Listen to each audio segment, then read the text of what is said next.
दूसरा श्लोक, स्फुरति से चेतसि भावनया विना न विदुषामपि शांत सुधारस न च सुखम कृशम यमुना विना जगति मोह विषाद विशाकुले। यानी उपाध्याय जी महाराजा हमें कह रहे हैं कि भले ही आप विद्वान हो, भले ही आप शास्त्रों के जानकार हो, लेकिन यदि आप भावनाओं में रमणता नहीं करते हो, भावनाओं से यदि भावित नहीं होते हो, तो आपके मन में शांत रूपी सुधारस का, उपशम रस रूपी आस्वाद को हम नहीं कर पा सकेंगे। मोह विषाद में भरा हुआ यह जगत है, और उस जगत में जिन्हें भी सुख पाना है, उस व्यक्ति के लिए बहुत सुंदर बात बता रहे कि यदि आपको अंश मात्र भी सुख पाना है, आप शांत रस में जाओगे तो ही आप सुख पा पाओगे। उसके बिना सुख पाना बहुत ही मुश्किल है। और एक बात उन्होंने बहुत सुंदर बताई थी कि जगति मोह विषाद विशाकुले। जगत जो है मोह के द्वारा, मोह रूपी विषाद के अंदर शोक विह्वल है। पूरा का पूरा जगत जो है वो संतप्त है। जगत जो है मोह की आग के अंदर जल रहा है, और संतप्त ऐसे जगत को यदि सुख पाना है तो भावना के माध्यम से, चिंतन के माध्यम से, उसके भीतर में जब शांत रस रूपी अमृत जब बहने लगेगा, तब जाकर वो जीव सुख को पा सकेगा। भावना के बिना सुख को पाना वो बहुत ही मुश्किल काम है। और उसके लिए जो बहुत ही सुंदर ग्रंथ की रचना उपाध्याय जी महाराज ने जो की है, और उसके माध्यम से, यानी उपाध्याय जी महाराजा कह रहे हैं कि वे उपशांत वही हो सकता है जिसके भीतर में मोह विष का प्रभाव कम रहे तो ही। अभी मोह विष का प्रभाव, मोह विषाद से उत्पन्न ऐसे विषैले प्रभावों को हम जानते हैं। कुछ तीव्र वासनाएं मन में उत्पन्न होती है। मोह का विषाद वो क्या करता है, जीवन को वासनाओं से भरने का काम करता है। और उपाध्याय जी महाराजा हमें बता रहे कि हमारे भीतर में भी कैसे कैसी वासनाएं, मोह की वासनाएं अंतर आत्मा में भरी हुई है, और उसके स्वरूप का दर्शन हमें कराना चाहते हैं। जीव के साथ में सबसे पहले नंबर में धन संपत्ति की वासना है। दूसरे नंबर में पत्नी और पुत्रादि की वासना है। तीसरे नंबर में यश कीर्ति की वासना है। और चौथे नंबर के अंदर शरीर के आरोग्य की वासना है। और ऐसी ऐसी वासनाएं जीव के साथ में अनादि काल से पड़ी हुई है, और इन वासनाओं के कारण जीव दुखी दुखी बना हुआ है। ये वासनाएं जो है वो मन को सुख शांति का अनुभव करने देती नहीं है। इन वासनाओं में से यदि एक भी वासना जग जाती है तो वासना तीव्र बने बिना रहती नहीं है। और जब ये वासना तीव्र बनती है तब आत्मा को अशांत बेचैन कर देती है। अब इन चार के बारे में आज कुछ हम विस्तार से चिंतन करेंगे। कोई यदि निरोगी है, पत्नी वगैरह, पुत्रादि परिवार वगैरह सुशील भी है,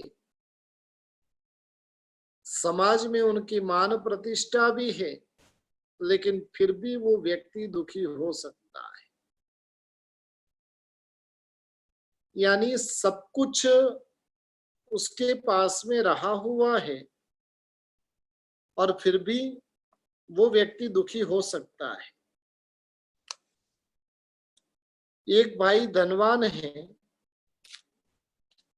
शरीर निरोगी है, पत्नी भी सुंदर प्राप्त हुई है, यश कीर्ति भी उसकी चारों ओर फैली हुई है, लेकिन संतान नहीं है और वो व्यक्ति दुखी पाया जाता है। कोई व्यक्ति संपत्तिशाली है, पत्नी है, पुत्र है, शरीर अच्छा है, यश है, कीर्ति है, संतान है, सब कुछ है, फिर भी वो व्यक्ति दुखी हो सकता है। और दुख का कारण उसके भीतर में जगी हुई वासना है। वो वासनाएं अनेक प्रकार की जीव के भीतर में उत्पन्न होती रहती है और वासनाओं को पूर्ण करने का जितना जितना प्रयास वो करता है, उतना उतना वो जीव और ज्यादा अशांत, बेचैन, दुखी होता जाता है। अनादिकाल से इन वासनाओं को हमने कितना ही दे दिया, लेकिन उन्हें कभी संतुष्टि तो होती ही नहीं है। जब तक संतुष्टि नहीं होगी, तब तक उसके दुख का अंत आने वाला नहीं है। सबसे पहले नंबर में जो वासना बताई, धन संपत्ति की वासना। धन संपत्ति प्राप्त करने के लिए व्यक्ति अनीति करता है, अन्याय का सहारा लेता है, बेईमानी करता है, पापमय व्यापार वो करता रहता है और जिस कारण से व्यक्ति संसार में दुखी है, ऐसी ऐसी वासनाएं उसके भीतर में प्रकट होती है। तन को चाहिए अल्प मात्रा में, लेकिन मन की भूख का कोई अंत ही नहीं। तन की जो जरूरत है वो दिन भर में वो खा खा के कितना खाएगा, लेकिन मन की भूख ऐसी है कि वो गायों का चारा भी खा जाता है। मन की भूख ऐसी है, गरीबों के लिए जो अनुकंपा दान इकट्ठा किया हुआ है और उसको भी वो खाने वाले लोग दुनिया में बैठे हैं। यानी कहने का मतलब है, तन को चाहिए बहुत ही अल्प, मन को कितना चाहिए तो कि उसका कोई अंत ही नहीं है। मैंने थोड़े दिन पहले कहा था, 4-5 दिन पहले, सब प्रकार की सीमा का निर्धारण कर देवे कि भाई तुझे कितना चाहिए। संपत्ति कितनी आ जाए तो संतुष्टि, कोई लिमिट है? आज समझ लो हाथ में 5 करोड़ है, अब 50 करोड़ आ जाए फिर तो शांति से बैठ जाएंगे ना। 5 का 50 हुआ, जिसके पास में 50 करोड़ है वो 500 की सोचता है, 500 है वो 5000 की सोचता है, 5000 है वो 50,000 की सोचता है। लाहो लोहो पवट डई, जैसे जैसे लाभ प्राप्त होता है और वो लाभ लोभ को बढ़ाता जाता है, बढ़ाता जाता है, और लोभ को कभी कोई थोप होता नहीं है। धन संपत्ति की वासना जीव के साथ में इतनी भयंकर मात्रा में लगी हुई है, जगत में रहे हुए प्रत्येक जीव को पता है मैं जब इस संसार से विदा होऊंगा तब मेरे हाथ में 2 गज कफन के अलावा कुछ भी साथ में आने वाला नहीं है। और संसार की विचित्रता तो इतनी भयंकर देखी जाती है, यदि आपने सोने का दांत भी डलवाया होगा ना, उसे भी तोड़ तोड़ कर भी, हथौड़ा मार मार कर भी उसको निकाल लेंगे। अंगुली में पहनी हुई यदि अंगूठी नहीं निकल रही है, अंगूठी काट कर भी वो अंगूठी निकाल लेंगे। एक चीज पक्की है, आए तब खाली हाथ आए हैं, जाना है तब खाली हाथ जाना है। जीने के लिए चाहिए कितना, फिर इतनी झंझट में क्यों करूं। लेकिन जीव को जब तक वो लिमिट में नहीं आएगा तब तक वो जीव को वो वासना परेशान कर के रख देगी। पुण्य श्रावक जन्म से ही निर्धन नहीं था, पुण्य श्रावक जन्म से ही गरीब नहीं था। एक समय के अंदर जो पूनमचंद सेठ हुआ करता था, और वो पूनमचंद सेठ ने जब प्रभु के मुख से परिग्रह परिमाण व्रत की जब महत्ता जानी, और तब पूनमचंद सेठ ने संकल्प कर लिया कि अब मुझे इतना ही चाहिए, इसके अधिक और मुझे कुछ नहीं चाहिए। और वास्तव में देखने जाए ना, जितना सुख श्रेणिक महाराजा के पास में,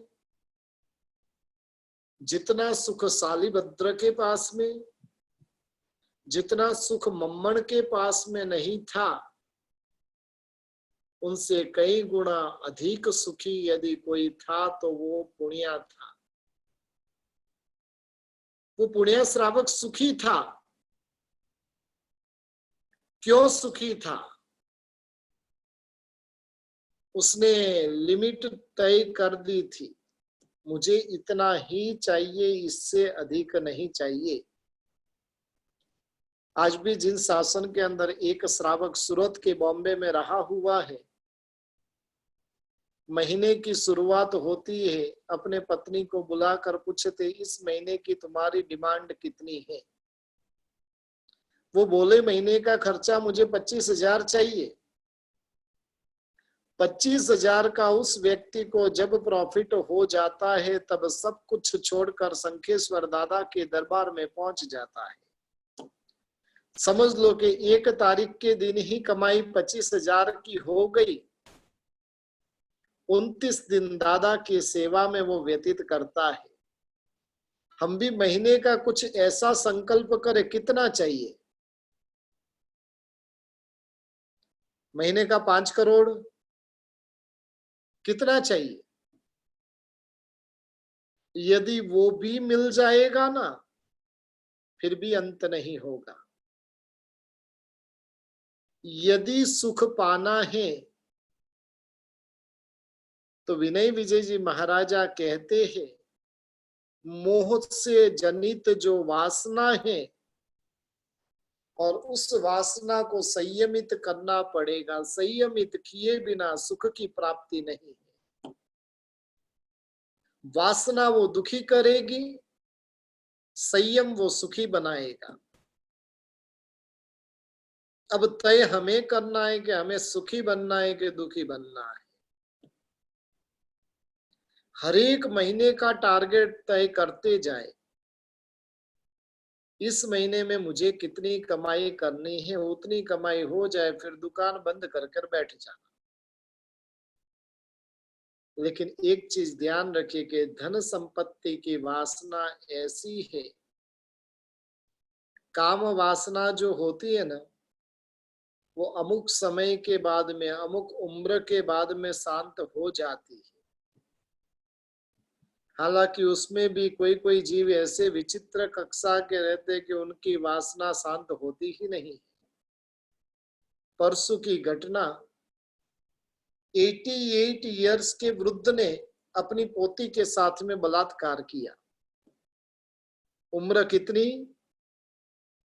88 साल की उम्र।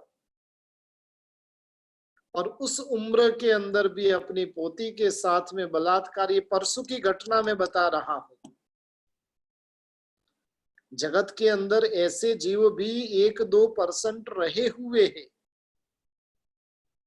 बाकी 95-98% लोग ऐसे हैं कि उम्र के साथ में उनकी काम वासना खत्म हो जाती है। अर्थ वासना कब खत्म होगी? व्यक्ति 70 साल की उम्र में भी दुकान पे भागता है, 80 साल की उम्र में भी दुकान पे भागता है। और क्यों वो भागता है? भागने के पीछे यदि कोई कारण देखा जाए तो उसके भीतर में प्रकट हुई हुई अर्थ वासना है। और अर्थ वासना के चलते वो जीव अपने जीवन में अनिति करने वाला बनता है। वो जीव न्याय से चलता नहीं है, अन्याय से चलना शुरू करता है। मार्गानुसारिता के 35 गुणों के अंदर सबसे पहला गुण बताने में आया न्याय संपन्न विभव। जिसके भीतर में नीति का पैसा है उसके जीवन में सुख है। जिसके जीवन में अनीति का पैसा है, खास कान खोलकर सुन लीजिएगा, जिसके पास में नीति का पैसा है उसके जीवन में सुख है। जिसके पास में अनीति का पैसा है उसके पास में सुख है। मिच्छा में सुख के साधन है, लेकिन उसके पास में सुख कोई काल में नहीं हो सकता है। और इसलिए धन की वासना को मर्यादित करने के लिए कोई न कोई प्रकार का ऐसे संयम के अंदर हमें आना पड़ेगा। जैसे पुण्य श्रावक अपने जीवन के अंदर ऐसे संयम भाव को प्राप्त कर लिया, हमें भी अपने जीवन के अंदर कोई न कोई संकल्प ऐसा करना पड़ेगा। और जब संकल्प करते हैं ना, तो कुदरत भी परीक्षा लेती है। बेंगलोर के अंदर एक व्यक्ति मेरे सामने ऐसा है जिसके पास में कुछ भी नहीं था। समझ लो कि 5 लाख रुपया ही जब उसके पास में रहेगा, और तब उसने 25 करोड़ का संकल्प किया। 5 लाख की पूंजी नहीं थी और तब 25 करोड़ का संकल्प किया। 2 साल के अंदर संकल्प पूरा हो गया। अब क्या करना? और यदि धर्म को समझा हुआ व्यक्ति रहे तो वो अपने संकल्प के प्रति कटिबद्ध होकर चलता है। धर्म को नहीं समझने वाला व्यक्ति भागता ही रहता है, भागता ही रहता है, भागता ही रहता है। लेकर कुछ भी जाना नहीं है और फिर भी इतनी झंझट क्यों, समझ में ही नहीं आता। करोड़ों इकट्ठा किया हुआ बच्चे के हाथ में आता है और आने के साथ में एक चुटकी बजाने में वो कहां गवा देता है पता भी चलता नहीं। और फिर भी धन वासना का भोगी जो जीव है वो पैसे के पीछे भागता ही रहता है, भागता ही रहता है, भागता ही रहता है। जो दुनिया का नंबर 1 अरबोपति है उसे भी संतुष्टि नहीं है। जो जिसके पास में दुनिया का साम्राज्य है, लेकिन उसके भीतर की भी अर्थ वासना इतनी भयंकर है कि वो भी उसकी आग में जल रहा है। कुछ लोग तो धन संपत्ति पाने के लिए मंत्र जाप करते हैं, पूजा पाठ करते हैं, तप त्याग करते हैं, और ये सब कुछ करते हुए भी मोह विषाद से व्याकुल होते हैं। मैं इतने वर्षों से भगवान की पूजा कर रहा हूं, लेकिन परंतु कुछ भी कमा नहीं पाया। इतनी अम्बिल की ओली कर ली, लेकिन अभी तक 10 बाय 10 का भी कमरा नहीं ले पाया। इतने नौकार का जाप कर लिया, लेकिन फिर भी कुछ पा नहीं पाया। और ये सब परिस्थिति कब निर्माण होती है? एक चीज ध्यान रखिए कि धन संपत्ति वो अपने पुण्य के अधीन है। पुण्य प्रबल रहा, पुरुषार्थ नहीं करने पर भी वो प्राप्त हो जाएगी।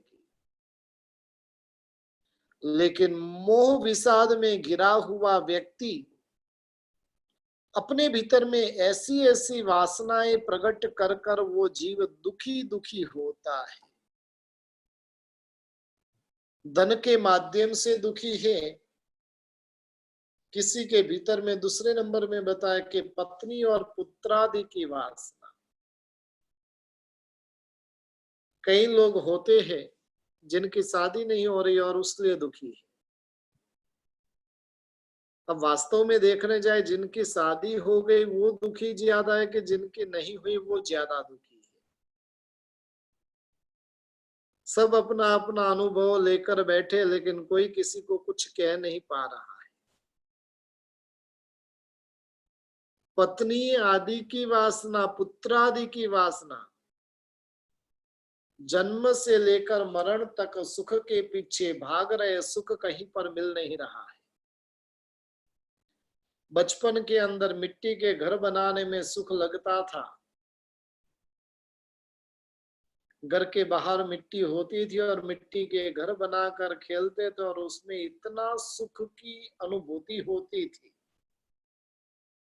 थोड़े बड़े हुए फिर पढ़ने में सुख, उससे भी बड़े हुए फिर नौकरी में सुख, उससे भी बड़े हुए फिर छोकरी में सुख, उससे भी बड़े हुए फिर बिजनेस में सुख। लेकिन इसका कोई अंत नहीं है। कहीं पर भी सुख के पीछे हम भाग रहे, वास्तव में सुख नहीं है। जिसके भीतर में अर्थ की वासना है, जिसके भीतर में धन संपत्ति की, पत्नी पुत्रादि की वासना है, वो भी जीव दुखी होता है। कई घरों के अंदर तो ऐसा होता है, एक चीज ध्यान रखिए, संतान की प्राप्ति होना वो अपने हाथ में नहीं है। 2 साल पहले शिवाजी नगर में अंजन सलाका थी, और वहां पर गणेश बाग में मैं आचार्य भगवंत के पास में गया हुआ था। वहां पर एक माई आई अपनी 2 लड़कियों को लेकर, और वो अपनी कथा आचार्य भगवंत को सुनाने के लिए आई थी कि ऐसे ऐसे मेरे जीवन के अंदर हुआ है। अब देखिए संसार कितना विचित्र है। डिलीवरी के दरमियान लड़का होना कि लड़की होना वो किनके हाथ में है? माँ के हाथ में है? किसी के भी हाथ में नहीं है। आज डिलीवरी हुई है, पहली लड़की थी, दूसरी लड़की हुई, अभी तक तो डिलीवरी होकर 1 घंटा भी हुआ नहीं और पति ने बोल दिया नहीं, मैं अब तुझे साथ में नहीं रख सकता। कैसी परिस्थिति का निर्माण होता है। संतान के स्वरूप में पुत्र होना के पुत्री होना वो अपने बस में नहीं है, लेकिन उसकी वासना इतनी भयंकर है कि वो क्या करता है, क्या सोचता है, उससे स्वयं को पता नहीं चलता है। इसलिए पत्नी और पुत्रादि की वासना भी जीवन के अंदर अशांति को लाने वाली बनती है। जिनके पास में धन है पर्याप्त मात्रा में, जिनके पास में पत्नी का, संतान का, परिवार का सब सुख रहा हुआ है, अब उसके भीतर में एक नई वासना खड़ी हो जाती, यश कीर्ति की भूख। अमुक पैसा कमा लिया, फिर उसे यश कीर्ति की भूख परेशान करती है। नामना की भूख, कामना की भूख, कहीं पर भी जाओ सिक्का मेरा ही चलना चाहिए। एक चीज ध्यान रखिए कि सिकंदर भी चला गया, अब उसे भी कोई याद करने वाला नहीं है। हमारी भी यश कीर्ति पद प्रतिष्ठा सब कुछ इधर ही छोड़कर जाना है, लेकिन फिर भी कई लोगों को उसकी भूख लगती है और यश कीर्ति के लिए वो कितने कावा दावा, सत्ता की प्राप्ति के लिए, संपत्ति की प्राप्ति के लिए पाप किया, यश कीर्ति के लिए वो संपत्ति को ऐसे ही बहाता है। और ये सब जो भूख है न, एक एक से भयंकर है। एकाध भूख जिसके भीतर में जगती है वो व्यक्ति को अशांत कर देती है। जिसके भीतर में धन की भूख है, जिसके भीतर में पुत्रादि की भूख है, जिसके भीतर में यश कीर्ति की भूख है, उसे दुनिया में कोई सुखी नहीं बना सकता है। और चौथे नंबर के अंदर विनय विजय जी महाराजा बता रहे कि शारीरिक आरोग्य की कामना। काफी लोग होते वर्तमान में, सब है ना, सजग बहुत ज्यादा हो चुके हैं। रोज के लिए वॉकिंग जाना, एक्सरसाइज करना, ये करना, वो करना, क्यों? आरोग्य की भूख है। आपके जीवन के, आपके सामने हुए प्रसंगों को आप देखोगे, सैकड़ों प्रसंग आपको ऐसे दिखेंगे जो एकदम तंदुरुस्त था, एकदम रुष्ट पुष्ट था, जो टाइम टू टाइम सब कुछ करता था, उसका वॉकिंग नियमित था, उसका योगा नियमित था, उसका ध्यान नियमित था, सब कुछ था। और वैसा व्यक्ति भी अचानक चला जाए, ऐसा आपने सुना है? आप यदि 5 मिनट आंख बंद कर कर देखोगे तो आपके सामने सैकड़ों प्रसंग ऐसे उपस्थित हो जाएंगे। सब कुछ वो टाइम टू टाइम ध्यान रखता था, लेकिन फिर भी चला गया। इसलिए एक के बाद एक एक भूख उत्पन्न होती रहती है। अमुक उम्र तक पत्नी और पुत्रादि की भूख होती है, अमुक उम्र तक धन प्राप्ति की भूख होती है, अमुक उम्र तक यश कीर्ति की भूख, और आखिर में कोई भूख नहीं रहे ना, तो उसके भीतर में एक भूख तो है, मुझे रोगी नहीं बनना है, मुझे निरोगी बने रहना है। निरोगी बनाए रखने में सहायक साता वेदनीय कर्म है।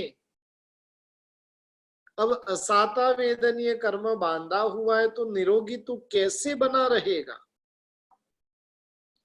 और ऐसी ऐसी भूखें उस जीव को परेशान करती रहती है। और इसलिए विनय विजय जी महाराजा कह रहे कि सुख शांति का एक ही उपाय है, नहीं धन है, नहीं परिवार है, नहीं यश कीर्ति है, नहीं निरोगी काया है। उसका एक ही उपाय है और वो है भावनाएं। आपके भीतर में कैसा चिंतन चलता है, आपके भीतर में कैसी भावनाएं प्रकट होती है, और उस भावनाओं के आधार पर आप सुखी बन सकते हो। इसलिए विनय विजय जी महाराजा ने इस ग्रंथ को श्रवण करने का और साथ साथ में मनन करने का कहा है। शुरुआत के 8 श्लोकों के माध्यम से भावना क्या होती है, भावना की क्या ताकत रही हुई है, और उसके ऊपर विनय विजय जी महाराजा प्रकाश डाल रहे हैं। मानसिक सुख शांति को पाने का एक और अद्वितीय उपाय है, और वो है भावना। भावना 2 प्रकार की होती है, शुभ भावना भी होती है, अशुभ भावना भी होती है। साधु संत जो होते हैं ना, उनकी भावना तप त्याग में होती है, और संसारी जन जो होते हैं उनकी भावना जो होती है वो विकार वासना में होती है। आज दोपहर में साध्वी जी भगवंत को पढ़ाने के लिए बैठा हुआ था, और परम सौभाग्य के 13 साध्वी जी भगवंत को एक साथ में पढ़ाने का अवसर प्राप्त हुआ है। और उसके अंदर समझ लो कि भी 50 साल के पर्याय वाले भी साध्वी जी भगवंत है, और 5 साल के पर्याय वाले भी साध्वी जी भगवंत है। सुबह में क्लास में, दोपहर में क्लास में बैठा, क्लास में बैठने के साथ में मधुर मीठी हवा आनी शुरू हुई। ठंडी ठंडी हवा आनी शुरू हुई। हवा, यदि हमें हवा लगती है तो हम क्या करते हैं? आनंद लूटते हैं उसका। लेकिन वो संतों को चिंता होती है। ठंडी हवा आती है, और वो ठंडी हवा कहीं मेरे भीतर में राग का कारण नहीं बन जाए, और उसके लिए सतत सावधानी रखते हैं। उस समय में कुछ ऐसी ही आसक्ति की बात चल रही थी, और तब एक साध्वी जी भगवंत ने कहा कि जैसी ही ठंडी हवा आई, और तब प्रभु को हाथ जोड़कर उन्होंने विनती की कि प्रभु, ये अनुकूलता में मुझे आसक्ति नहीं जग जाए, और उतनी तो कृपा तू बनाए रखना। एक चीज ध्यान रखिए कि प्रतिकूलता का सामना करना बहुत आसान है, अनुकूलता में आसक्ति नहीं जगाना बहुत डिफिकल्ट है। उपवास करना बहुत आसान है,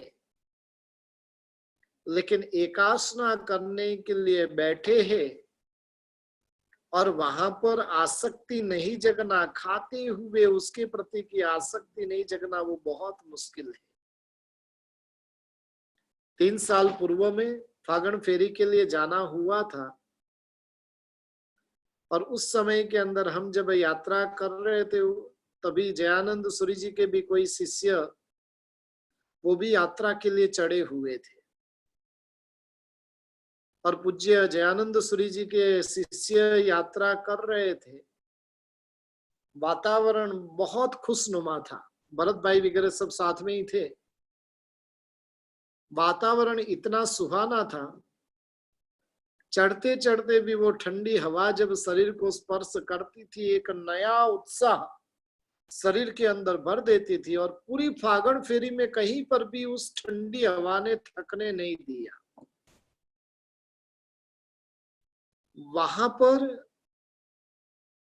बीच में जयानंद सूरी जी के जो शिष्य थे वो श्री पूज्य जी की टुंक के वहां पर ही बैठ गए।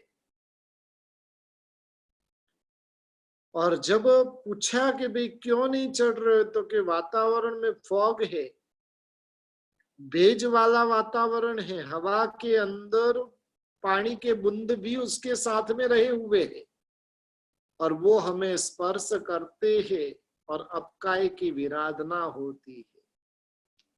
इन जीवों को दुखी कर कर हम फागण फेरे की यात्रा नहीं कर सकते। और जब तक वो फॉग चला तब तक वो महात्मा वहां पर ही स्थिर हो गए।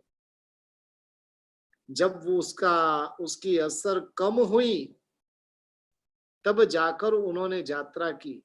कहने का मतलब है हमारे भीतर में सुख का राग कैसा है और महात्माओं के भीतर में सुख उन्हें आसक्त करने वाला नहीं बने और उसकी सतत चिंता होती। हम सतत सुख के पीछे भाग रहे हैं और संत लोग जो होते वो सुख से भागते हैं। सुख के पीछे भागना और सुख से भागना दोनों के बीच में बहुत बड़ा अंतर है।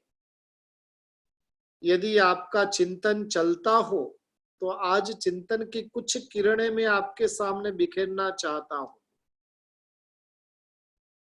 रात को सोने के पूर्व में आपका जितना चिंतन चले उतना सोचने का प्रयास कीजिएगा। प्रतिकूलताओं को सहन करना आसान है कि अनुकूलताओं को सहन करना आसान है। प्रतिकूलता आप अनासक्ति से सहन कर सकते हो, लेकिन अनुकूलता को अनासक्ति से सहन करना बहुत मुश्किल रहा हुआ है। और आज उसके ऊपर सोचने का प्रयास कीजिएगा। हमें अनुकूलता ज्यादा परेशान करती है कि प्रतिकूलता? इसलिए संसारी जीव जो होता है उसकी भावना जो चलती है वो विपरीत चलती है। संयमी जो होता है उसकी भावना चलती है वो विपरीत चलती है। संसारी भावना के विपरीत संयमी की भावना चलती है, संयमी की भावना से विपरीत संसारी की भावना चलती है। जहां पर हमें सुख दिखता है वहां पर उनको दुख दिखता है।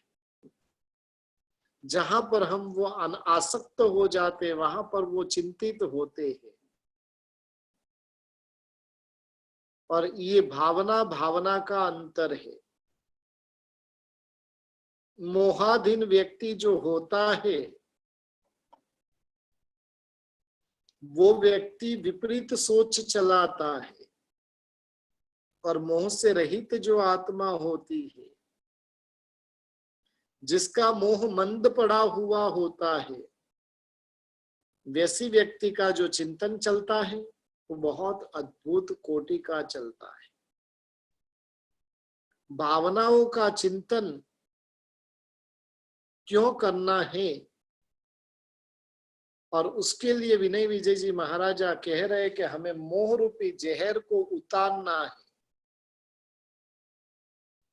आत्मा के ऊपर मोह का जहर बहुत भयंकर मात्रा में व्याप्त है। एक चीज ध्यान रखिए कि धर्म करना बहुत आसान है, मोह के जहर को उतारना बहुत मुश्किल है। सालों से धर्म की आराधना करने वाला व्यक्ति भी मोह के जहर को उतार नहीं पाता है।